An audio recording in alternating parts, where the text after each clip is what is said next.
السلام علیکم ناظرین، میں ہوں باوڈوگر اور آپ دیکھ رہے ہیں میرا یوٹیوب چینل۔ ناظرین، آج اٹارنی جنرل پاکستان خالد جاوید جو ہیں انہوں نے صدارتی ریفرنس جو ہے عدم اعتماد کے حوالے سے جو صدارتی ریفرنس ہے اس کو سپریم کورٹ میں داخل کر دیا ہے، جس کے حوالے سے سپریم کورٹ نے ایک لارجر بینچ بھی تشکیل دے دیا جو 24 مارچ کو اس پر سماعت کرے گا۔ آج جو صدارتی ریفرنس دائر کیا گیا ہے اس میں بیسیکلی گورنمنٹ نے 4 سوال اٹھائے ہیں۔ پہلی چیز یہ ہے کہ آرٹیکل 63A کے تحت کیا ارکان اسمبلی کو پارٹی پالیسی کے خلاف ووٹ دینے سے روکا جا سکتا ہے، اور دوسری چیز یہ ہے کہ کیا منحرف جو اراکین ہیں وہ لوگ جو پارٹی سے بغاوت کر چکے ہیں ان کا ووٹ گنتی میں شمار ہوگا یا نہیں ہوگا۔ جو تیسری چیز ہے کیا یہ کہ پارٹی پالیسی کے خلاف ووٹ دینے والا صادق اور امین رہے گا، اور یہ کہ آرٹیکل 63A میں نااہلی کی مدت کا تعین نہیں کیا گیا تو کیا ایسے اراکین تا عمر تا حیات نااہل تصور ہوں گے۔ اور جو چوتھا سوال پوچھا گیا وہ یہ ہے کہ کیا فلور کراسنگ یا ہارس رائڈنگ کو روکنے کے لیے مزید اقدامات ہو سکتے ہیں۔ تو آج یہ 4 سوال اٹھائے گئے ہیں، اور اس کے بعد یہ ہے کہ ایک لارجر بینچ تشکیل کر دیا گیا ہے جو کہ 24 مارچ یعنی کہ OIC کی میٹنگ کے بعد اس میں سماعت سٹارٹ کرے گا۔ ناظرین، OIC کی میٹنگ کی بھی ایک سگنیفیکنس ہے، اور میرا خیال ہے کہ عدالت اور جو ادارے ہیں وہ یہ چاہ رہے ہیں کہ OIC کی میٹنگ کے بعد جو بڑے فیصلے ہونے ہیں عدم اعتماد کی تحریک کے حوالے سے وہ سارے بعد میں کیے جائیں۔ اس کے ساتھ ساتھ آج ایک اور چیز یہ ہے کہ پنجاب میں کیبنٹ میٹنگ ہوئی ہے۔ کیبنٹ میٹنگ میں جہانگیر تین گروپ کے لوگوں کو بلایا گیا، کیا وہ لوگ نہیں آئے؟ جہانگیر تین گروپ کے لوگوں نے کیبنٹ میٹنگ کا جو ہے وہ بائیک آؤٹ کیا، اور ان کی ایک ہی ڈیمانڈ ہے کہ عثمان ابوالدار کو فارغ کیا جائے۔ اور اس کے ساتھ ساتھ آج کل چودھری نثار جو ہیں وہ بھی سوشل میڈیا پر بہت زیادہ ایکٹیو ہوئے ہیں، بہت زیادہ ڈسکس ہو رہے ہیں۔ مجھے نہیں سمجھ آتی کہ چودھری نثار جیسے لوگ جو ہیں وہ کیوں سوشل میڈیا پر ڈسکس ہوتے ہیں اور کیوں لوگ ان کے بارے میں جاننا چاہتے ہیں۔ سب سے پہلے تو عدم اعتماد تحریک کے حوالے سے ناظرین بات کر لی جائے، اس میں آج گورنمنٹ نے اپنے ہاتھ کاٹ کے سپریم کورٹ کو دے دیے ہیں۔ 24 مارچ کو اس صدارتی ریفرنس پر سماعت ہوگی، اور اس سماعت میں بڑے اہم فیصلے کیے جائیں گے۔ سب سے اہم فیصلہ یہ ہوگا کہ جناب کیا جو ووٹ ہے وہ کاؤنٹ ہوگا یا نہیں ہوگا، اور دوسری اہم چیز یہ ہے کہ اگر ووٹ کاؤنٹ ہو جاتا ہے اور اس کے بعد وہ ڈسکوالیفائی ہو جاتا ہے تو کیا وہ تا عمر تا حیات ڈسکوالیفائی ہوگا، یا ایک مخصوص مدت کے لیے ہوگا، یا صرف اس ٹرم کے لیے ہوگا۔ تو اس کا فیصلہ جو ہے، اس کی تشریح جو ہے وہ سپریم کورٹ آف پاکستان نے کرنی ہے۔ لیکن ناظرین، یہ جو آرٹیکل 63A ہے، آف کورس یہ مشرف دور میں بنا تھا، اس میں یہ امینڈمنٹ سامنے آئی تھی۔ میں حیران ہوں کہ جب یہ لیجسلیشن ہوئی اس کے بعد 8 امینڈمنٹ آئی، اس کے بعد جناب 18ویں ترمیم آئی۔ 18ویں ترمیم جو تھی اس کو بھی پارٹی بہت زیادہ اس پہ کرتی ہے کہ یہ بہت بڑا ایک تمغہ ہے ان کے لیے۔ لیکن ایشو یہ ہے کہ جب بھی آئین میں تبدیلی آتی ہے، جب آئین میں آپ کوئی امینڈمنٹ کرتے ہیں، اور اس امینڈمنٹ کو کیوں کیا جا رہا ہے، اس کی اسپرٹ کیا ہے، اور اگر امینڈمنٹ اس لیے کی جا رہی ہے، مثلا میں 63A کی بات کرتا ہوں، 63 اور 63A کی بات کرتا ہوں، اگر اس امینڈمنٹ کا مقصد یہ تھا کہ فلور کراسنگ کو روکنا ہے، فلور کراسنگ نہیں ہونی چاہیے، یہ لٹے نہیں ہونے چاہیے، تو پھر سیدھی اس وقت امینڈمنٹ کر دیتے نا کہ جناب پارٹی ہیڈ جو ہے، آپ کا جو ووٹ ہے وہ پارٹی کی امانت ہے، پارٹی ہیڈ کی مرضی کے بغیر یہ ووٹ کہیں کاسٹ نہیں ہو سکتا۔ پہلی بات یہ ہے، اور پرائم منسٹر جو ہے، پارٹی چونکہ جو ہے اس کا جو پرائم منسٹر ہے اس کے خلاف یہ ووٹ کاؤنٹ نہیں ہوگا، نہ کاسٹ ہو سکتا ہے نہ کاؤنٹ ہو سکتا ہے۔ ہاں، اگر اس کے آپ کو اختلاف ہے تو پھر آپ ریزائن کر دیں۔ یہی چیز جو ہے وہ اپوزیشن کے لیے ہونی چاہیے کہ جناب آپ پارٹی ہیڈ کی مرضی کے بغیر ووٹ کاسٹ نہیں کر سکتے۔ اب عجیب و غریب سی امینڈمنٹ کی گئی ہے، اس کو گول رکھا گیا ہے۔ پہلی چیز یہ ہے کہ جناب پارٹی ہیڈ جو ہے، اگر آپ پارٹی کے خلاف جاتے ہیں، ووٹ ڈالتے ہیں تو اس کا ایک پروسیجر رکھا گیا ہے کہ پارٹی ہیڈ اس پہ ایک ڈیکلیریشن جاری کرے گا، پہلے آپ کو نوٹس جاری کرے گا، اس کے بعد ڈیکلیریشن جاری کرے گا۔ وہ ڈیکلیریشن جو ہے اسپیکر کے پاس جائے گا، اسپیکر اس ڈیکلیریشن کو الیکشن کمیشن کو بھیجے گا، الیکشن کمیشن پھر دوبارہ اس کو نوٹس کرے گا، اس کو سنے گا، اور اس کے بعد ڈیسائیڈ کرے گا کہ یہ جو ڈیکلیریشن ہے یہ ویلڈ ہے یا انویلڈ ہے، اور بہت ساری ڈیبیٹس ہیں۔ تو بھائی اتنے لوپ ہولز کیوں رکھے گئے ہیں؟ سیدھی سی چیز کریں کہ فلور کراسنگ نہیں ہو سکتی، آئین میں اس کی کوئی گنجائش نہیں ہے۔ عجیب و غریب ساری چیزیں ہیں آئین میں. ایک طرف آئین میں یہ کہا جاتا ہے، ایک طرف یہ چیز ہے کہ جناب اگر اسمبلی میں ریکوزیشن ہوتی ہے تو اسپیکر 14 دن کے اندر اجلاس بلانے کا پابند ہے. ایک ٹائم سیٹ کر دیا گیا کہ 14 دن کے اندر. اچھا جی، اگر نہیں بلاتا تو پھر کیا ہوگا؟ پھر آرٹیکل 254 پڑھ لیں. آرٹیکل 254 کہتا ہے کہ آئین کے اندر کوئی مدت اگر لکھی گئی ہے کہ اس مدت کے اندر یہ کام ہونا ہے اور وہ کام نہیں ہوتا تو اس کا مطلب یہ نہیں کہ وہ انویلڈ ہو گیا یا اسپیکر کسی جرم کا مرتکب ہو گیا. اسپیکر اس کو دوبارہ بھی اٹھا سکتا ہے، دوبارہ بھی اس کو لے سکتا ہے. اب عجیب بات ہے، ایک طرف آپ نے ٹائم لمٹ دی کہ جی یہ کرے اتنے دن کے اندر، اور دوسری طرف کہہ دے اگر نہیں کرتا تو پھر بھی خیر ہے. مگر عجیب و غریب چیزیں ہیں آئین کے اندر جو میری سمجھ سے بالاتر ہیں. سیدھا سیدھا آئین ہونا چاہیے، سیدھی سیدھی باتیں ہونی چاہیے. یہ جو ول فریب، یہ جو اتنا گھوم کے چیزیں لکھی گئی ہیں، اس کا مقصد یہ ہے کہ یہ پولیٹیشنز جو ہیں یہ جان بوجھ کے ایسی چیزیں رکھتے ہیں جو کہ بعد میں جس کو ایکسپلوئٹ کیا جا سکے. بڑا آسان ہے، سیدھی سیدھی چیزیں رکھے تاکہ چیزیں جو ہیں وہ سیدھی سیدھی ہو جائیں. اب امید ہے کہ سپریم کورٹ اس کی تشریح کرے گی اور پارلیمنٹ کو پابند کرے گی کہ جناب آپ نے جو بھی آپ کو فیصلہ دیا جا رہا ہے اس کے اندر رہ کے کریں، اور اس کے مطابق لیجسلیشن بھی ہونی چاہیے. چیزوں میں کلیئرٹی ہونی چاہیے، گول گول چیزیں نہیں ہونی چاہیے. آئین پاکستان ایک مقدس کتاب ہے تو پھر مقدس کتاب جو ہے اس کو مقدس ہی ہونا چاہیے. اس میں کوئی ایسی چیزیں نہیں ہونی چاہیے جس سے اس کا مذاق اڑے، جس کی تشریح کے لیے آپ کو بار بار سپریم کورٹ جانا پڑے، جس کی وضاحت ہر بندہ اپنے انداز میں کرتا پھر. ایسی چیز نہیں ہونی چاہیے، اس کو بڑا کلیئرٹی کے ساتھ اسٹیٹ ہونا چاہیے. اچھا بال یہ بھی ساری کمیریاں جسے کہتے ہیں یہ بھی پولیٹیشین نے ڈالی ہوئی ہیں. دوسری طرف ناظرین جو اہم چیز تھی وہ آج یہ تھی کہ جناب پریڈ گراؤنڈ میں عمران خان صاحب جلسہ کر سکیں گے. سپریم کورٹ نے ان کو ڈی چوک میں جلسہ کرنے سے منع کر دی ہے. اور دوسری طرف نون لیگ جو ہے وہ بھی زور شور سے اپنے جلسے کی تیاریاں کر رہی ہے. لوگوں کو ٹاسک دیے جا رہے ہیں اور وہ بھی پیچھے ہٹنے کو تیار نہیں. انہوں نے کہا جی کہ چاہے ہم راولپنڈی میں کریں، ابھی جگہ ڈکلیئر نہیں کی، لیکن ہم وہاں پر 1 لاکھ بندہ ہاتھ سورج میں اکٹھا کریں گے، کیونکہ گورنمنٹ کی نیت میں فطور نظر آ رہا ہے. اسپیکر صاحب جو ہیں وہ بھی گول گول باتیں کر رہے ہیں. مطلب انہوں نے ایک بات یہ ہے کہ جناب 25 تاریخ کو انہوں نے آج سپریم کورٹ کو بتایا گیا کہ انہوں نے نیشنل اسمبلی کا اجلاس جو ہے وہ طلب کر لیا ہے.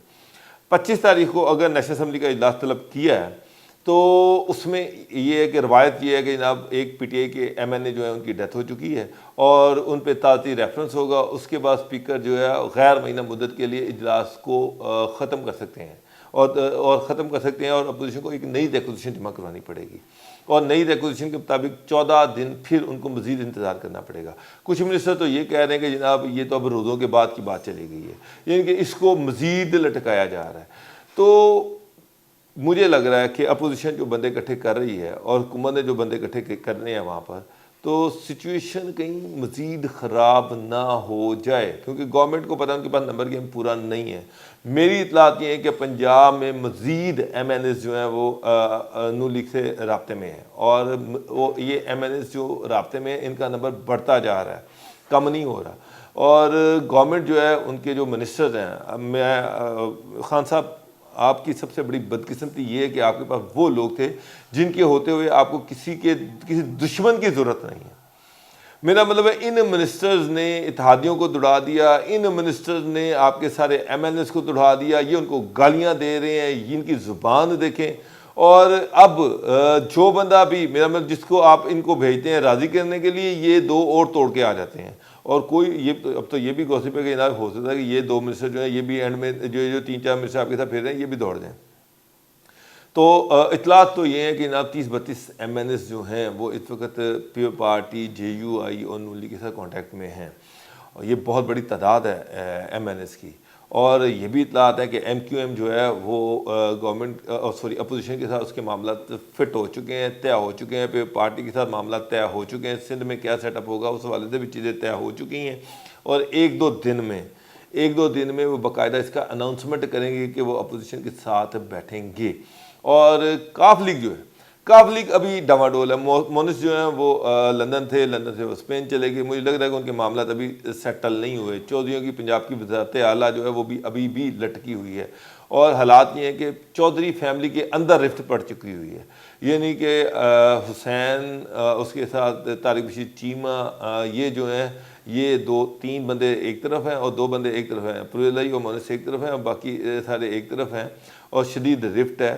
آدھے لوگ جو ہیں وہ اپوزیشن کے ساتھ جانا چاہ رہے ہیں. چودھری پریلائی صاحب جو ہیں وہ ابھی تک انتظار کر رہے ہیں کہ ان کو وزارت اعلیٰ مل جائے، جو ملنی نہیں ہے. نون لیگ ابھی تک اس کا NOC نہیں دے رہی. جہانگیر تین گروپ بھی ابھی وزارت چودھری پریلائی کی وزارت اعلیٰ کے حوالے سے کوئی خوش نہیں ہے. اچھا، ایک چیز یہ ہے کہ یہ امپریشن دیا جا رہا ہے کہ چودھری پریلائی کا نام جو ہے وہ اسٹیبلشمنٹ نے فلوٹ کیا ہے. ناظرین، میری اطلاعات یہ ہے کہ نون لیگ کے اندر ایک ایسا بندہ ہے جس کا نام اسٹیبلشمنٹ نے فلوٹ کیا ہے. باقاعدہ طور پہ نون لیگ کو کنوے کیا گیا ہے کہ اگر شہباز شریف وزیر اعظم بنتے ہیں تو آپ اس بندے کو وزیر اعلیٰ پنجاب بنا دیں، ہمیں اعتراض نہیں ہوگا، ہم اس کو سپورٹ کریں گے. اور لگتا ہے کہ ہو سکتا ہے ترین گروپ بھی اس کو سپورٹ کرے. وہ نون لیگ کا ایک ووکل آدمی تھا، نون لیگ کو ریپرزینٹ کرتا تھا میڈیا پر، لیکن وہ اچانک غائب ہو گیا. کوئی سٹیٹمنٹ نہیں آ رہی اس کی، خاموش بیٹھا ہوا ہے، کیونکہ اس کو کنوے کیا گیا کہ تم نے نہیں بولنا. وہ ڈارک ہورس ہے.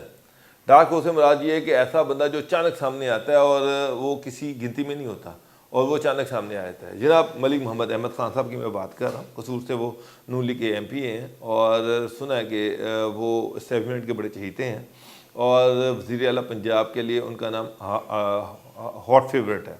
تو اور چودھری پریلائی نمبر 2 کنسیڈر ہو رہے ہیں، اس کے بعد کنسیڈر ہو رہے ہیں. اور نون لیگ کو بھی کوئی اعتراض نہیں ہے کہ ان کو وزیر اعلیٰ بنایا جائے، کیونکہ یہ نہیں پاسبل ہو سکتا کہ نیچے حمزہ اور اوپر شہباز شریف ہو. اسٹیبلشمنٹ اس پہ تیار نہیں ہے، وہ اپنا بندہ لانا چاہ رہی ہے پنجاب کے حوالے سے. اور پہلا چوائس جو ہے ملک محمد احمد خان ہے اور دوسری چوائس چودھری پریلائی ہیں. لیکن چودھری پریلائی بھی آپ دیکھ لیں 2 دن سے خاموش ہو گئے ہیں اور ابھی تک ان کے معاملہ طے نہیں پائے. بہت سی چیزیں ڈسکس ہو رہی ہیں. کبھی یہ ہے کہ جی چودھری پریلائی کو گورنر بنا دیا جائے، مونس لائی کو اسپیکر بنا دیا جائے، مونس لائی کو انٹیریئر منسٹر بنا دیا جائے، چودھری پریلائی کو گورنر بنا دیا جائے. مختلف آپشنز ہیں، لیکن پیپلز پارٹی چودھریوں کو ساتھ اکوموڈیٹ کرنا چاہ رہی ہے. اور نون لیگ بھی پہلے 8 دن پہلے کی سچویشن یہ ہے کہ نون لیگ چاہ رہی تھی کہ چلیں 20-25 دن کے لیے یا 2 مہینے کے لیے چودھری پریلائی کو وزیر اعلیٰ بنا دیں، اور یہ کہ سیٹ ایڈجسٹمنٹ بھی چاہ رہی تھی. لیکن جس طرح سے چودھری نے بہیو کیا اور جس طرح سے چودھری ننگے ہو کے سامنے آئے، اس کے بعد نون لیگ جو ہے وہ ان کو وزیر اعلیٰ بنانے پہ تو قطعاً تیار نہیں ہے. اچھا، ایک اور بندے کا نام آج کل سوشل میڈیا میں بڑا گردش کر رہا ہے، وہ ہے چودھری نثار. کہ جی چودھری نثار صاحب ایکٹیو ہو گئے ہیں. بہت سارے سوال کیے جا رہے ہیں کہ جی چودھری نثار صاحب کا نام ایز CM پنجاب، جی PTI کی طرف سے، جی اسٹیبلشمنٹ کے کینڈیڈیٹ ہیں، جناب نون لیگ کے کینڈیڈیٹ ہیں. میں نے آج سارا چیک مارا کہ جناب چودھری نثار صاحب جو ہیں یہ کیا مطلب ہے کہ کیا واقعی کوئی ان کو کنسیڈر کر رہا ہے. تو چودھری نثار صاحب خود اپنا نام فلوٹ کرتے ہیں صرف اپنی پاپولیرٹی کو چیک کرنے کے لیے. پلے ان کے ہے کچھ نہیں ہے. ایک MP کی سیٹ ہے، اس کے علاوہ کوئی دوسرا MP ان سے ہاتھ ملانے کو تیار نہیں ہے. PTI قطعاً ان میں انٹرسٹڈ نہیں ہے. عمران خان چاہیں بھی تو ان کو وزیر اعلیٰ پنجاب نہیں بنا سکتے. اسٹیبلشمنٹ کی کوئی خاص طبقی ان کو ہے نہیں ہے. نون لیگ جو ہے وہ ان کی شدید خلاف ہے. مریم نواز شریف ان کی شکل دیکھنا پسند نہیں کرتے. تو مجھے نہیں سمجھ آتی کہ کس طرح سے لوگ ان کو اس طرح سے سوشل میڈیا میں یا ریگولر میڈیا میں پروموٹ کرتے ہیں کہ چودھری نثار صاحب جناب یہ جناب وہ یہ تاثر دیا جاتا ہے اسٹیبلشمنٹ کے کینڈیڈیٹ ہے. اسٹیبلشمنٹ جو ہے وہ بھی میرا مطلب ہے کہ ان کے وہ بھی ان کی بھی ایک لمیٹیشن ہے. یہ نہیں ہو سکتا کہ ایک سیٹ والے بندہ جس کے نہ آگے کوئی ہے نہ کوئی پیچھے ہے نہ اس کو کوئی منہ لگاتا ہے اور اس کو وزیر اعلیٰ پنجاب بنا دیا جائے، جو کہ پاسبل نہیں ہے. ابھی تک چودھری پریلائی کو تو بنا نہیں سکے، تو باقی کس کو بنانا ہے. تو ناظرین، یہ آج کی موٹی موٹی چیزیں تھیں. ان میں جو اہم چیز ہے وہ یہ ہے کہ جہانگیر ترین گروپ جو ہے اس کے خاصے حد تک معاملات جو ہے نون لیگ کے ساتھ طے پا چکے ہیں، اور یہی وجہ ہے کہ آج وہ کیا میٹنگ میں نہیں گیا. عمران خان صاحب جو ہیں ان کے معاملات خراب ہوتے جا رہے ہیں. خان صاحب جو ہیں مجھے جو لگ رہا ہے آنے والے 1-2 دنوں میں، یہ 24 تاریخ کو یا 25 تاریخ کو الائز جو ہیں بالکل واضح ہو کے سامنے آ جائیں گے. خان صاحب جو ہیں اب تو یہاں پہ بیٹس لگ رہی ہیں کہ جناب 28 تاریخ تک خان صاحب جاتے بھی ہیں یا نہیں جاتے، اس سے پہلے ہی ان سے ریزائن لے لیا جائے گا. جب اتحادی بھی کھل کے سامنے آ جائیں گے اور اس کے ساتھ ساتھ جو بلاک کے MNAs ہیں ان کی تعداد بڑھتی جائے گی، تو لگ یہی رہا کہ وہ چیزیں خان صاحب کے ہاتھ سے نکل چکی ہیں. دوسری طرف عثمان بزدار صاحب نے سچ ایک اور اہم بات کرنی بھول گیا تھا، بالکل اینڈ پہ ہوں. عثمان بزدار صاحب نے ناظرین اپنا سامان یہاں سے بھجوا دیا. میری اطلاع یہ ہے کہ ہفتے کے روز انہوں نے ٹرکوں کے ذریعے سے 7 کلب روڈ سے سارا جو ان کا ذاتی سامان تھا وہاں سے نکالا ہے اور اپنا DG خان روانہ کر دیا. ایک آدھا ٹرک کہتے ہیں کہ شاید شادمان کیا ہے. تو میری یہ بھی اطلاع ہے کہ وہ خالی ہاتھ 7 کلب روڈ آئے تھے، اور یہ 4-5 جو ٹرک ہیں یہ پتہ نہیں سامان کہاں سے آ گیا. کیا سرکاری سامان ہی بھیجے جا رہے ہیں عثمان بزدار صاحب؟ آپ کو یہ آپ بتا دوں میں کہ اگر آپ یہ سرکاری سامان جو ہے یہ بعد میں نوٹسز جاری ہو جاتے ہیں اور وہ بھگتنے پڑتے ہیں، اور یہ نہیں ہے کہ آپ سامان اس طرح ہڑپ کر جائیں گے، کوئی پوچھے گا نہیں۔ مجھے یہ بھی پتہ ہے کہ آپ نے بہت سارا نیا فرنیچر، بہت ساری نئی چیزیں خریدی اور پرانی چیزیں وہ پہلے ڈی جی خان جا چکی ہیں، تو ان سب کا حساب کتاب لیا جائے گا۔ ناظرین، آپ کو ہر خبر سے آگاہ کرتے رہیں گے۔ اجازت دیجیے، اللہ حافظ۔